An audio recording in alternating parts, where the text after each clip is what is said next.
আমি রাজুকে কথা বলেছিলাম। আমরা সকলেই কিন্তু এখানে অনেক নেতা কর্মী রয়েছি, প্রত্যেকে কিন্তু আমরা আমাদের আর্থসামাজিক উন্নয়নের চেষ্টা করি। সবাই ভাবি যে আমরা গাড়ি ঘোড়ায় চড়বো, অনেক রিচ হবো, ভালো দোতলা তিনতলা পাঁচতলা দালান বানাবো, এই ধরনের চিন্তা কিন্তু আমাদের সবাই থাকে। রাজনীতিবিদ এখন আবার টাকা ছাড়া নাকি রাজনীতি করা কঠিন হয়ে গেছে। পৃথিবীর সমস্ত, শুধু বাংলাদেশে না, বিশ্বব্যাপী কিন্তু এটা অবশ্যই একটা প্রচলন রয়েছে। তো আমাদের যে সবাই যেখানে আমাদের নেতৃবৃন্দ রয়েছেন, যেহেতু আপনারা সরকারি দলের নেতা কর্মী রয়েছেন, আপনাদের কিন্তু জনগণের প্রতি অনেক দায়িত্ব রয়েছে।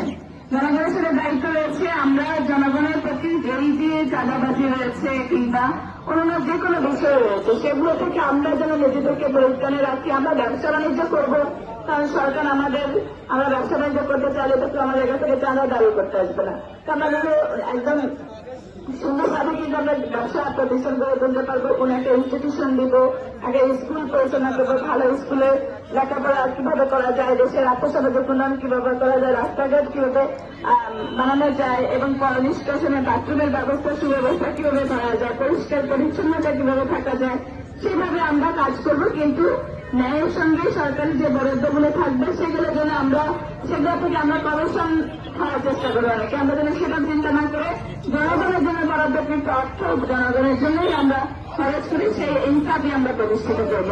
এছাড়া আমাদের প্রধানমন্ত্রী বলেছেন আমাদের তরুণ সমাজকে মেধানির্ভর সমাজ তৈরি করার জন্য, এবং সেখানে স্কিল ডেভেলপমেন্টের কথা বলেছেন। তো আমাদের যে স্কুল রয়েছে, কলেজ রয়েছে, প্রাথমিক লেভেল রয়েছে, কেজি স্কুল রয়েছে, আমরা সেখানে আমাদের স্কুলের বাচ্চারা পড়াশোনা ঠিকমতো করছে কিনা, সুব্যবস্থা রয়েছে কিনা, ডেলি নিয়ম যেটা খাবার দিচ্ছে সেটা পাচ্ছে কিনা, শিক্ষকরা ভালো পর্যন্ত পড়াতে পারছে কিনা, আরো শিক্ষক লাগছে কিনা, আমরা এই বিষয়গুলো আমরা দেখবো।